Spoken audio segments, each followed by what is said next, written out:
دیکھیں یہ غامدی صاحب نے بات کی ہے کہ تراویح تو اسلام میں ہے ہی نہیں ہے، تو حضرت عمر نے شروع کی ہے. حضرت عمر نے تراویح شروع کی ہے، جس طرح سے شروع کی اس سے پہلے ہمیں ابو بکر کے دور میں یہ نہیں ملتی. اور نبی صلی اللہ علیہ وسلم نے بھی ختم کی ہے تراویح، 3 دن پڑھائی، اس کے بعد آپ نے کہا کہ یہ فرض نہ ہو جائے.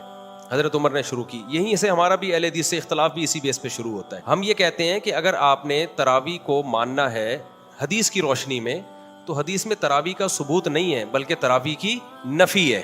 3 دن پڑھ کے آپ صلی اللہ علیہ وسلم نے اس کو کیا کر دیا؟ ختم. تو آپ بھی ختم کریں. سمجھتے ہیں نا؟ آپ ایک بھی رکعت نہ پڑھیں. بولے تہجد ہے 8 رکعتیں اخپل طریقے سے انفرادی جو جتنی پڑھنا چاہے. اور اگر آپ عمر رضی اللہ تعالیٰ عنہ عمل کو بیس بناتے ہیں تو پھر عمر رضی اللہ تعالیٰ عنہ نے 20 پڑھی ہیں، 8 نہیں پڑھی ہیں. 8 کے بارے میں جو موطا کی روایت ہے وہ ضعیف ہے، اور اس کی 2 دلیلیں بہت مضبوط ہیں. نمبر 1، موطا امام مالک کی تصنیف ہے. امام مالک خود بھی 8 کے قائل نہیں ہے، وہ تو 20 سے بھی زیادہ کے قائل ہیں. اور کیوں قائل ہیں؟ اصل میں تو وہ بھی 20 ہی، لیکن 16 رکعتوں کے کس بیس پہ قائل ہیں وہ ایک الگ بحث ہے، وہ بھی ہمارا ہدف نہیں ہے. باقی تینوں ائمہ 20 کے قائل ہیں.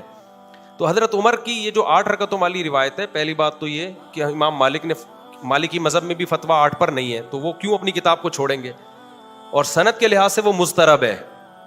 اس کا اضطراب کیا ہے؟ جو سند مضطرب ہوتی ہے نا، اگرچہ وہ راوی ثقہ بھی ہوں، لیکن مضطرب سند راوی کا اضطراب ہے نا، وہ ایک بیان پہ تو اضطراب کی بیس پہ بھی حدیث ضعیف ہوتی ہے. لہذا بہت سارے محدثین نے اس کو مضطرب کہہ کے اس حدیث کو رد کر دیا ہے.